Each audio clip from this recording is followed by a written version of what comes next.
Avril 1994. Après une entorse sévère à la cheville, mon père est en arrêt maladie pour 1 mois et demi. Il ne peut pas bouger, tourne en rond, mais ça lui permet de reprendre un récit qu'il avait commencé à écrire quelques années auparavant, Le Serein. Il le modifie, le termine, le met au propre. Mai 2024.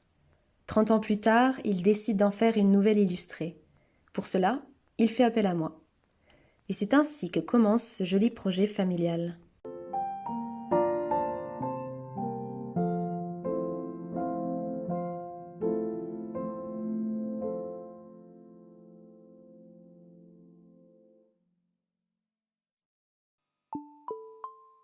À la réception du manuscrit, je décide de l'imprimer pour avoir un meilleur confort de lecture et commencer à repérer déjà ce qui me parle et ce qui m'inspire.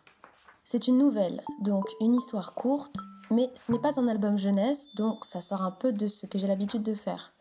C'est écrit à la première personne du singulier et ça me fait un peu penser à un journal de bord. Je me dis que d'utiliser du traditionnel, du crayon ou du stylo, ce serait pas mal et pertinent. Le personnage principal, en déplacement professionnel à Trieste, s'émerveille devant le chant d'un oiseau qu'il croise au détour d'une rue. Les deux éléments principaux pour moi sont l'oiseau, représentant la vie, la joie, l'évasion, la ville, qui est un peu fantôme, vide et triste. Je pense que graphiquement, il serait intéressant de les opposer avec un médium et une couleur différente. L'oiseau au feutre se revêt de jaune, la couleur originelle du serin domestique, et l'environnement de manière générale est au crayon à papier, donc en variation de gris.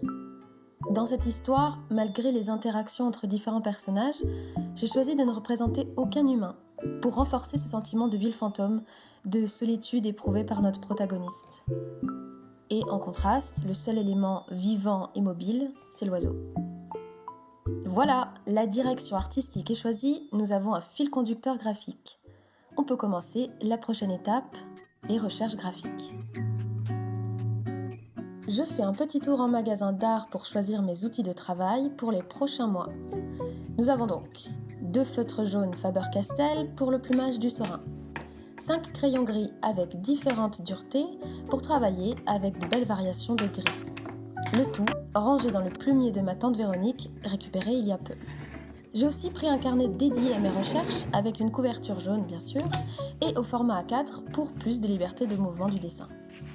Je commence à regarder quelques images de Trieste car c'est une ville dans laquelle je ne suis jamais allée. C'est une ville italienne du nord, portuaire et industrielle.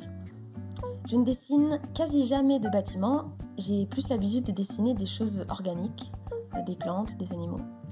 Alors ça me change un peu, je suis un peu rouillée. C'est un défi pour moi de garder mon style en dessinant des formes géométriques, des lignes droites, des répétitions. L'oiseau, c'est un canari, un serin domestique, jaune de petite taille avec un corps plutôt allongé. Comme le serin est un personnage à part entière, le seul élément vivant de mes illustrations, je travaille bien son regard. En prenant la forme d'un œil humain simplifié, je trouve qu'on arrive au bon choix. Pour le plumage, je simplifie aussi tout en ne gardant que le corps en jaune clair et la queue à bord carré, les ailes en jaune plus foncé. Je ne sais pas bien dessiner les pattes d'oiseaux, surtout les cerfs, alors je me documente un peu et m'entraîne. À force de dessiner les mêmes sujets, je commence à trouver ce qu'il faut, de la cohérence à tous mes dessins. Les recherches sont finies, on peut passer au découpage et premières esquisses. Pour illustrer un texte, on a plusieurs types d'illustrations.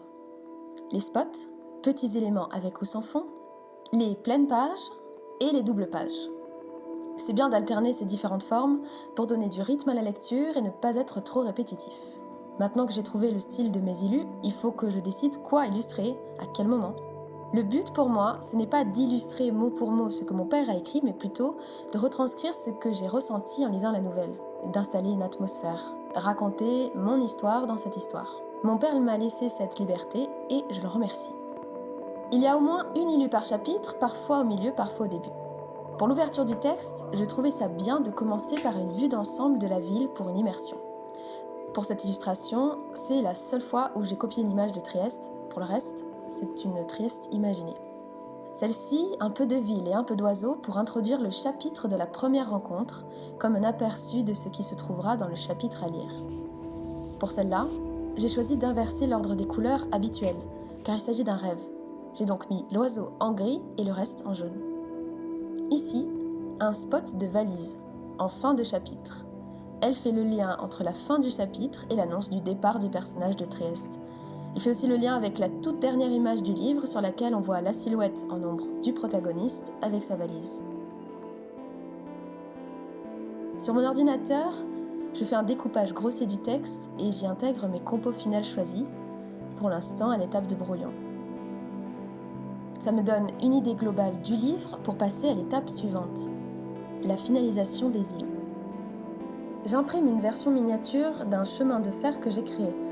Comme ça, j'ai toujours une vue d'ensemble sur le projet. J'en profite pour noter mon avancement de chaque illustration. C'est motivant, je sais où j'en suis rapidement d'un seul coup d'œil. Quand j'ai mis au propre le brouillon, donc que la composition est validée, je remplis la moitié. Et quand je passe au papier final, tracé, remplissage au crayon et feutre, alors je remplis la moitié restante. Pour l'image d'ouverture, c'était assez simple. Je me suis calquée sur une image existante. Pour les autres, il a fallu plusieurs tentatives pour avoir un rendu idéal. Parfois, en petit au brouillon, ça me plaît, puis en grand, au finalisé, ça me plaît moins. Parfois, même à l'étape d'après, celle du scan, je me rends compte que, finalement, ça ne marche pas. Cette étape est la plus longue de toutes, et c'est un peu le cœur de ce que je dois faire dans ce projet. Alors voilà comment je procède. Je peaufine le brouillon, et une fois que c'est bon, je mets la feuille sur la table lumineuse, et je commence à dessiner par-dessus avec la bonne feuille. Je pose les principaux tracés, j'éteins la table et je remplis en teinte de gris. Couche par couche, du crayon le moins gras, le 2B, au plus gras, du plus clair au plus foncé. Puis je viens souligner certaines zones, tracées au trait gras, le 8B, pour contraster. Maintenant que j'ai une vue d'ensemble de toutes les illus d'intérieur, je peux faire la couverture. Les illustrations sont terminées. On peut passer à la prochaine étape, le scan et la mise en page. J'utilise un scanner recommandé par l'illustratrice et musicienne Claire Caillebotte, le Canon Light 400.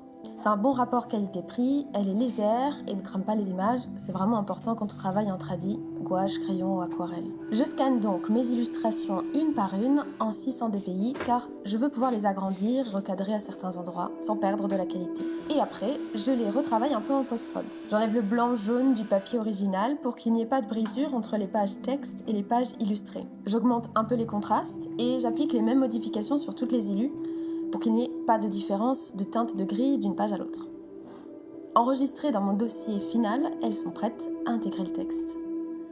Une fois les images ajoutées au bon endroit, je mets en forme le texte, je justifie, je fais attention aux alinéas en début de paragraphe, aux sauts de ligne, majuscules et accents. Je choisis la typo pour le titre et pour le texte de labeur, et on repasse en revue avec mon père le texte chapitre par chapitre. Là, c'est à substitution aussi, on saute une ligne. Ouais. Ok. À ce moment-là, ce n'est sûrement pas la version finale, mais j'imprime le livre chez moi pour l'avant-dernière étape, impression et relecture. L'impression chez moi, avant l'envoi du document chez l'imprimeur, permet de voir à la bonne échelle le livre. Et ainsi, de repérer ce qui fonctionne ou non, que ce soit la couleur, la taille, définition, contraste. Elle permet aussi de lire le texte de page en page comme une vraie lectrice. Bref, avoir une meilleure idée de ce à quoi va ressembler l'objet final. Grâce à cela, je peux observer d'éventuelles erreurs que l'on ne verrait pas sur l'ordinateur. Car en ayant la tête dessus depuis plusieurs mois sur l'écran, j'ai peur d'oublier des coquilles. Mon regard n'est pas neuf et frais. Ça fait plaisir, même si ce n'est qu'un aperçu, de voir l'objet de notre travail entre mes mains. Ça se concrétise, ça fait peur, mais c'est aussi très enthousiasmant. Je note au crayon les potentielles modifications et les questions que j'ai pour en parler à mon père lors de notre prochain rendez-vous. On en discute ensemble et on passe et repasse au peigne fin tout le texte. Chaque modification a une incidence sur le reste du texte. Un simple ajout de virgule, le décalage d'un mot, un saut à la ligne, et tout est décalé, car le texte est lié. Alors après au moins 18 000 allers-retours, il nous semble que c'est bon. Le texte, les images, la couverture. On peut passer à la dernière étape du travail, l'envoi à l'imprimeur pour l'auto-édition. Pour l'auto-édition, il y a beaucoup de possibilités. Quand on ne connaît pas, qu'on n'a jamais testé, ça peut être effrayant. Qu'en est-il de la qualité, de la fidélité de l'impression aux images originales ? On met beaucoup d'argent et on ne sait pas vraiment sur quoi on va tomber. Fort heureusement, ma collègue illustratrice Daisy Gant a sorti un livre jeunesse l'année dernière et m'a conseillé Typo Libris. C'est une entreprise bretonne qui permet l'impression et la reliure en France via la plateforme imprimezvoslivres.com. Elle permet d'avoir une idée du prix de l'édition du livre pour un nombre d'exemplaires donné. Puis, j'ai été contactée par téléphone par un chargé de clientèle de Print Corp qui a écouté ma demande et m'a guidée dans les différents choix qui s'offraient à moi.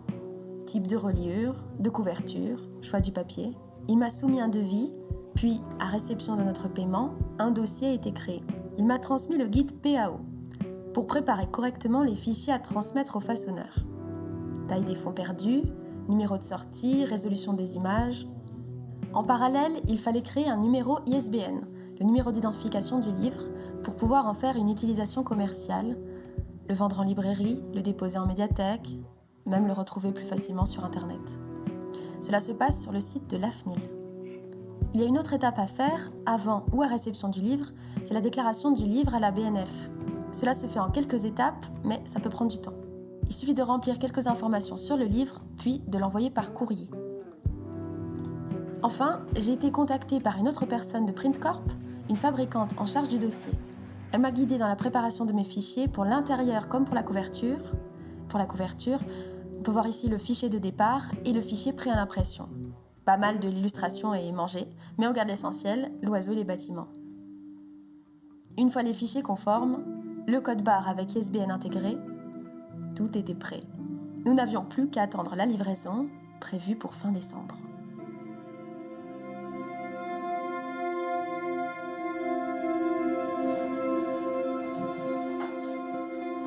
J'ai reçu le colis avec les livres Le Serein.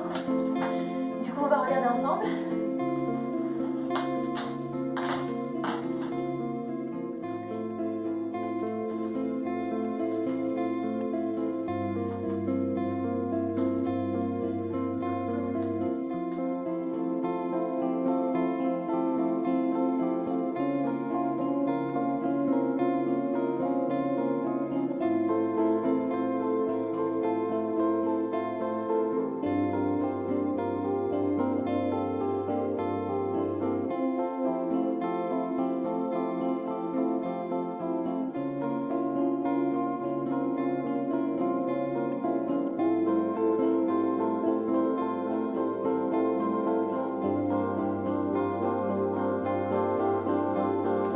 Voilà, le projet est terminé.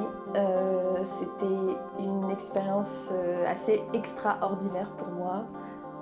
J'en reviens toujours pas de me dire que là, il y a un livre que j'ai illustré qui existe réellement entre mes mains et qui plus est un livre écrit par mon père. Donc voilà, ça fait un super projet familial qui voit le jour et qui représente le fruit du travail des derniers mois qu'on a passé ensemble. Et à toutes celles et ceux qui voudront, qui pourront le lire, j'espère qu'il vous plaira. Je vous dis à bientôt.